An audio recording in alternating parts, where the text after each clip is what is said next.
Todo parecía una mañana cualquiera.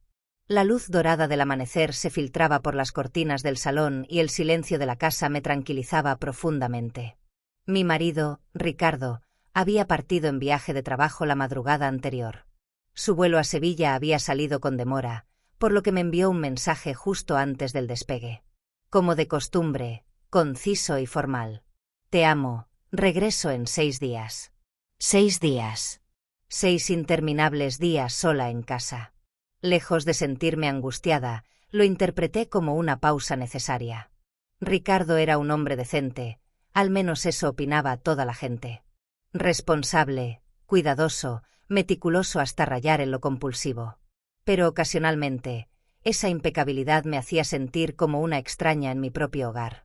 Entonces, con una taza de té humeante entre las manos y una agenda mental de pendientes, me decidí a realizar lo que llevaba aplazando durante meses: ordenar el sótano debajo de la cocina. Aquel espacio de la casa siempre me había resultado inquietante. Estaba precisamente junto a la entrada, una pequeña puerta de madera con la laca deteriorada por el tiempo. Cuando abrí la puerta, una ráfaga de aire viciado me recibió, acompañada de una nube de polvo que me provocó tos. Me reí para mis adentros.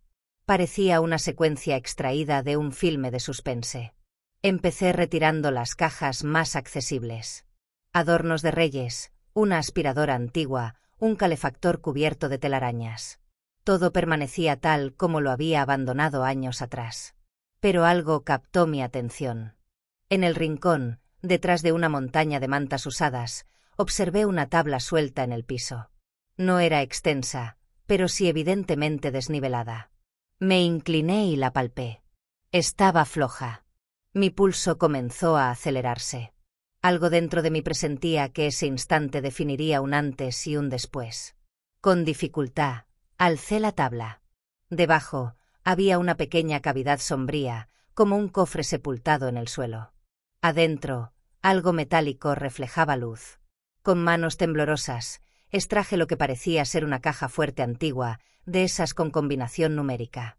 Me senté en el piso, contemplando el objeto con asombro. ¿Qué hacía una caja fuerte oculta en el sótano debajo de la cocina? Y lo más perturbador, ¿por qué jamás me había comentado Ricardo algo sobre esto? Intenté girar el dial. Bloqueada. Por supuesto, requería la combinación. Reflexioné sobre fechas significativas. Nuestro aniversario. El cumpleaños de Ricardo. La fecha de nuestra ceremonia. Ninguna resultó. Frustrada, dejé la caja a un costado y continué organizando, pero ya nada me resultaba tan relevante como aquella enigmática caja. Esa noche, dormí intranquila. El colchón se sentía más helado de lo normal sin Ricardo a mi lado. Mi mente regresaba constantemente a la caja. ¿Qué contenía? ¿Por qué estaba tan bien oculta? ¿Era de él o había pertenecido a los anteriores propietarios de la casa? Al día siguiente, regresé al sótano con una linterna y más resolución. Examiné el interior de la tapa de la caja. Apenas perceptible, había una pequeña inscripción grabada en metal. Marzo de 1192. Mi corazón se sobresaltó. Esa no era una fecha que yo recordara. Aún así, probé la combinación. 3 de noviembre del 92, clic. El sonido fue nítido y definitivo. La tapa se abrió gradualmente, mostrando su contenido. Dentro había varios sobres amarillentos unidos con una cinta dorada, un cuaderno de cuero gastado y una pequeña cajita de terciopelo verde. Mis manos se movieron instintivamente, como si no me pertenecieran. Tomé primero los sobres. Cartas. Todas firmadas por alguien que no identificaba. Esperanza. Abrí la primera. Escrita a mano, con una caligrafía refinada pero intensa. Ricardo, aún recuerdo la primera vez que me abrazaste en el café. Nunca imaginé que un hombre comprometido pudiera hacerme sentir tan completa. Me aborrezco por esto, pero no puedo dejar de adorarte. Mi visión se empañó. Leí y releí cada palabra, con el alma en vilo. Las cartas hablaban de citas secretas, de juramentos, de llanto y pasión. La última tenía fecha de hacía apenas un año. No comprendo por qué te marchaste. Si tu esposa lo descubriera, ¿te seguiría adorando? Dejé caer la carta. Todo daba vueltas a mi alrededor. Tomé el cuaderno. En la primera página reconocí la escritura de Ricardo. Mi Ricardo. Era un diario, no uno común. Hablaba de una existencia doble, de remordimientos que no bastaban para frenarlo, de un amor prohibido, de decisiones pusilánimes, y de una verdad que jamás creyó que otra persona leería. Esperanza. Ese nombre. Resonaba en mi mente como una campana rajada. Nunca lo había escuchado en sus labios. Jamás lo había mencionado. Bruscamente, abrí la cajita verde. Dentro había un anillo. No el mío. Era más clásico, de oro amarillo con una piedra azul en el centro. Y debajo del anillo, una fotografía. Ricardo abrazaba a una mujer rubia, radiante, en lo que parecía un pequeño departamento. Ninguno de los dos miraba a la cámara. La mirada de Ricardo estaba fija en ella, como si no hubiera nada más. Lloré. No de pena, al menos no inicialmente. Lloré por la conmoción, por la traición silenciosa, por los años que pasé creyendo que lo comprendía. Guardé todo dentro de la caja y la llevé conmigo al salón. Me senté en el sofá, sin saber qué hacer. Mi existencia, mi matrimonio, todo lo que consideraba sólido, se había convertido en una ilusión frágil en cuestión de minutos. Esa tarde, no hice nada más. No comí, no respondí mensajes. Solo permanecí allí, mirando la caja como si fuera una bomba a punto de detonar. Al anochecer, me obligué a escribir en un cuaderno. Necesitaba organizar mis pensamientos. ¿Por qué ocultaste esto, Ricardo? ¿Quién es ella? ¿Me lo confesarías algún día? ¿O pensabas sepultarlo contigo? Cuando finalmente me incorporé, guardé la caja en mi armario personal. Algo dentro de mí se despertó esa noche. Una fuerza que desconocía que poseía. Si él había llevado una existencia doble, entonces yo también tenía derecho a elegir qué hacer con la mía. Y esa elección comenzó con una investigación. Esperanza. Tenía que saber quién era. Dónde se encontraba. Si aún existía en su vida. Necesitaba respuestas. Y si Ricardo no iba a proporcionármelas, las encontraría yo misma. Lo que aún no sabía era que cada paso que diera me llevaría más profundo. Porque lo que descubrí después fue más siniestro de lo que jamás imaginé. No descansé esa noche. El reloj marcaba las 4:15 de la madrugada cuando me rendí. Me levanté de la cama y fui a la cocina en busca de café, aunque sabía que no serviría. Las cartas, el diario y la fotografía no me dejaban en paz. Los había examinado una y otra vez, buscando algo, cualquier indicio que me dijera quién era Esperanza, cómo había comenzado todo, cuándo. Me sentía como una forastera en mi propia casa. Caminé por el corredor y toqué los marcos de fotos familiares colgados en la pared. Ricardo y yo en Roma. En la boda de mi hermana. En el balcón de casa. Sonriendo. Fingiendo. Me senté frente al ordenador y abrí el navegador. Comencé por lo elemental. Esperanza, Madrid. Esperanza, diseñadora. Esperanza, amante de Ricardo. Nada. Luego probé con combinaciones más específicas. Esperanza y Universidad Complutense. Esperanza y Galería. Y entonces, en la tercera página de resultados, encontré algo. Una entrevista antigua en un blog cultural a una mujer llamada Esperanza Morales. Hablaba de arte, de exposiciones olvidadas, de galerías públicas. La entrevista estaba fechada hacía 8 años. Pero lo que me detuvo en seco fue la foto que la acompañaba. Era ella. La misma mujer de la fotografía dentro de la caja. El mismo rostro, la misma sonrisa dulce y los ojos brillantes que Ricardo miraba como si fueran su universo. Ahora tenía nombre completo. Esperanza Morales. Copié su nombre completo y lo busqué en redes sociales. Después de varios perfiles descartados, la encontré. No tenía muchas publicaciones públicas, pero sí una dirección de correo en su biografía. Trabajaba en una pequeña galería de arte en el barrio de Malasaña. Sentí un nudo en la garganta. Podía escribirle. Preguntarle directamente. Pero ¿cómo se le escribe a la otra mujer? Con rabia, con tristeza, con necesidad de entender, cerré la laptop y me dejé caer en el sofá. No estaba preparada aún. Al día siguiente, fui a la galería. Sí, como una detective. Me vestí de forma discreta, me recogí el cabello y tomé el metro hacia Malasaña. El corazón me latía con fuerza mientras entraba al edificio moderno. Olía a pintura fresca y a silencio. Allí estaba, detrás de un mostrador de cristal, organizando catálogos. Más delgada que en la foto, con algunas canas escapando de su coleta. Pero era ella. Me acerqué, sin saber qué diría. Sin plan. Solo el impulso. Hola, dije. Levantó la vista.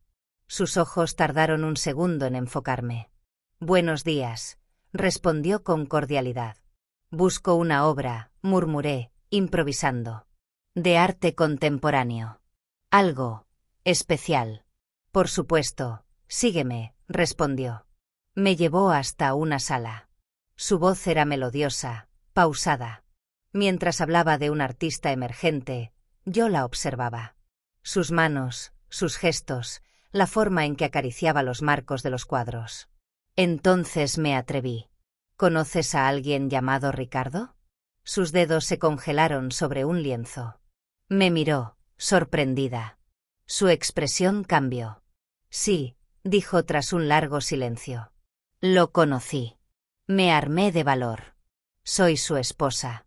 El color desapareció de su rostro. No dijo nada al principio. Luego bajó la mirada. Lo siento, dijo con voz baja. No sabía que estabas aquí. ¿Cuánto tiempo duró?, pregunté. No me importaba si era una pregunta cruel. Necesitaba saber. Esperanza cerró los ojos un segundo. Demasiado, respondió. Años. Pero terminó. Hace tiempo. Él lo terminó, pregunté. No fui yo, susurró. ¿Por qué?, insistí. Porque me cansé de esperar. De ser un secreto. Y porque algo me decía que nunca te abandonaría. Las palabras me atravesaron como un puñal. ¿Había pensado en abandonarme?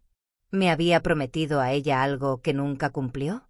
Esperanza me miró, con una mezcla de compasión y culpa. Yo no vine a buscarlo, añadió. Él me encontró. Y me hizo sentir que era todo lo que necesitaba. ¿Aún lo amas?, solté, sin pensar. No, respondió firme.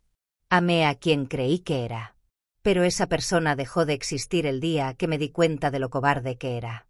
Guardamos silencio. Entre nosotras flotaban los restos de una historia rota. Gracias, dije al final. Ella asintió. Y antes de darme la vuelta, me dijo algo más. Tienes derecho a saber la verdad. Toda. Incluso la que él nunca escribió. Salí de la galería temblando. Había obtenido respuestas, pero no alivio. Regresé a casa con la sensación de cargar una piedra invisible en la espalda. Esa noche, volví a leer el diario. Esta vez, con ojos nuevos.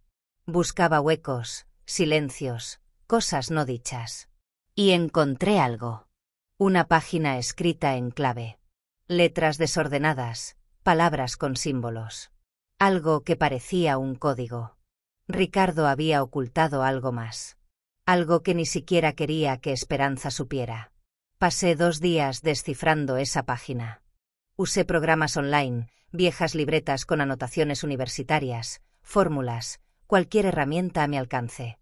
Al final, logré leer una frase clara entre todo el caos de símbolos. Apartamento 22C, calle Serrano. No mencionar a nadie. Doble fondo bajo armario del dormitorio. Era una dirección. No era nuestra. Y si él la había escrito en clave, significaba que ocultaba algo allí. Fui. Por supuesto que fui. No podía quedarme quieta. La dirección correspondía a un edificio clásico. En el portero automático, marqué el número 22C. Nadie contestó. Esperé hasta que alguien salió y aproveché para entrar. El piso 22 estaba vacío, silencioso. Forcé la puerta. Sí, hice eso. como si me empujara una fuerza invisible. Dentro, no había casi nada. Una mesa, una silla, una cama sin sábanas. Parecía un lugar abandonado. Pero en el dormitorio, vi el armario. Lo abrí, palpé el fondo, hasta que sentí una pequeña placa suelta. La retiré y allí estaba. Una segunda caja. Más grande. Sin combinación. Cuando la abrí, encontré carpetas. Documentos. Pasaportes falsos. Fotos de gente desconocida. Contratos. Y una palabra escrita en negrita en una hoja doblada. Europol. Mi mundo se desplomó. Ricardo no era solo un hombre infiel. Algo mucho más oscuro se escondía tras su fachada. Mientras sostenía esos documentos, oí un ruido en la puerta. Me congelé. ¿Me habían seguido? ¿Sabían que yo estaba allí? Me escondí bajo la cama. Pasos entraron. Alguien caminó por el salón. Y luego, la puerta volvió a cerrarse. Esperé minutos eternos antes de salir corriendo. Con la caja. Con todo. Regresé a casa jadeando, cerré todas las ventanas, bajé las persianas y me senté en el suelo del dormitorio. La traición de Ricardo ya no era solo amorosa. Era legal. Peligrosa. Me sentí sola. Pequeña. Pero también, lista. Porque si mi esposo había estado ocultando una vida entera, entonces yo ya no le debía fidelidad a nada. Era hora de tomar una decisión. Y empezar a planear mi siguiente paso. Pero no sabía que esa noche recibiría un mensaje que cambiaría todo de nuevo. De un número oculto. Solo decía una frase. Sabemos lo que encontraste. El mensaje apareció en la pantalla de mi móvil justo cuando intentaba dormirme. Sabemos lo que encontraste. No había remitente. No había más texto. Solo esa frase. Directa. Aterrorizante. Sentí que se me helaba la sangre. El corazón me latía tan fuerte que tuve que sentarme al borde de la cama para no desmayarme. Miré alrededor. Estaba sola, lo sabía. Pero de repente, cada rincón de la casa me parecía lleno de ojos invisibles. Fui al salón, apagué todas las luces y revisé una por una las ventanas. Todas cerradas. Volví al pasillo y me aseguré de que la puerta estuviera bien asegurada. Todo estaba en orden. Por fuera. Por dentro, era otra historia. Tomé la caja que había traído del apartamento de la calle Serrano y volví a revisarla. Cada carpeta. Cada pasaporte falso. Los nombres, las direcciones, las cuentas bancarias en el extranjero. Todo parecía indicar que Ricardo no era quien decía ser. Y ahora, alguien más lo sabía. Alguien me estaba vigilando. Intenté dormir, pero no pude. Cuando el sol comenzó a salir, decidí que no podía quedarme esperando. Necesitaba respuestas, y solo había una persona que podía dármelas. Tomé el primer vuelo disponible a Sevilla. Ricardo aún debía estar allí por su supuesto viaje de negocios. No le escribí, no lo llamé. No quería alertarlo. Llegué al hotel donde siempre se hospedaba. Pregunté en recepción. Lo reconocieron. Sí, está en la habitación 512, me dijeron. Subí en el ascensor con el corazón en un puño. Cada número que marcaba el panel me acercaba a una verdad que aún no sabía si quería escuchar. Toqué la puerta. Nada. Volví a tocar, esta vez más fuerte. La puerta se abrió. Ricardo estaba allí. Despeinado, con una camiseta arrugada. Sus ojos se abrieron al verme. Elena, ¿qué haces aquí?, murmuró. Podría preguntarte lo mismo, respondí con frialdad. Me dejó pasar. Cerró la puerta. El cuarto olía a perfume que no era mío. La cama estaba deshecha. Dime la verdad, Ricardo. Toda. Ahora. Intentó disimular. Negó todo al principio. Esperanza, los documentos, las identidades falsas. Dijo que estaba loco, que yo había imaginado cosas, que quizás alguien me había puesto en esa situación para hacerle daño. Pero cuando saqué la foto del apartamento, cuando le mostré los papeles con el logo de Europol, su expresión cambió. Se derrumbó. Se sentó en el borde de la cama. Respiró hondo. No sabes lo difícil que es vivir con máscaras, Elena, comenzó a decir. Entonces háblame sin una, repliqué. Y lo hizo. Me contó que antes de conocerme, había trabajado como infiltrado para una red internacional que colaboraba con agencias de seguridad europeas.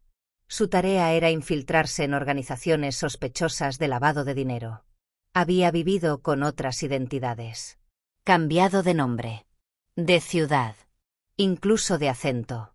Y sí, una de esas etapas lo había llevado a conocer a Esperanza. Ella no debía haber sabido nunca quién era en realidad. Pero lo descubrió. Y aún así, decidió seguir con él. Cuando la operación terminó, Ricardo fue liberado de sus funciones. Decidió construir una vida normal. Dejarlo todo atrás. Y ahí fue cuando me conoció. A mí. A la mujer con la que quiso rehacer todo desde cero. Pero nunca dejó de mirar por encima del hombro. Siempre temió que alguien viniera a buscarlo. ¿Por qué tenías esa caja escondida en casa? Pregunté. Por si algún día me encontraba atrapado. Era mi seguro. Mi única salida. ¿Y por qué me lo ocultaste todo? Porque no sabía cómo contarte que el hombre que amabas era en realidad un rompecabezas. Que mi vida no era mía. Que tú habías sido lo único verdadero. Me quedé en silencio. Lloré. No por él, sino por mí. Por la mujer que creía tener una vida estable, un matrimonio, una verdad. ¿Quién me mandó ese mensaje? Pregunté de pronto. Ricardo palideció. No lo sé, dijo. Pero si saben que tú tienes esa información, no estás segura. Ni tú ni yo. Lo miré. Y en ese momento supe que debía irme. No solo de la habitación. De su vida. Tomé el tren de regreso a Madrid. No podía seguir ahí. Cada minuto junto a él era una mentira más. Y aunque parte de mí lo seguía amando, otra parte gritaba que ya era suficiente. Cuando llegué a casa, la encontré revuelta. Alguien había entrado. No se llevaron nada, pero todo estaba movido. Los papeles que dejé sobre la mesa ya no estaban. La caja del armario, abierta. Era una advertencia. Fui a la policía. Llevé lo poco que me quedaba. Fingí no saber nada más. Pero el agente que me recibió me miró con lástima. Tenga cuidado, me dijo. Hay cosas que es mejor no descubrir del todo. Al día siguiente, me fui. Dejé la ciudad. Dejé a Ricardo. Vendí la casa, cambié mi número, desaparecí. Como él lo había hecho tantas veces. Pero esta vez no lo hice por miedo. Lo hice por mí. Porque entender la verdad me cambió. Me liberó. Ya no era la esposa obediente que esperaba en casa. Ya no era la mujer que aceptaba el silencio como parte del amor. Ahora era alguien nueva. Alguien que había tocado fondo y había salido más fuerte. A veces, en noches muy silenciosas, me pregunto dónde está Ricardo. Si volvió a ponerse otra máscara. Si sigue huyendo. O si piensa en mí. Pero ya no duele. Porque sé que ese sótano debajo de la cocina no solo escondía su secreto. También escondía el inicio de mi libertad. Y esa, al final, fue la verdad más valiosa de todas.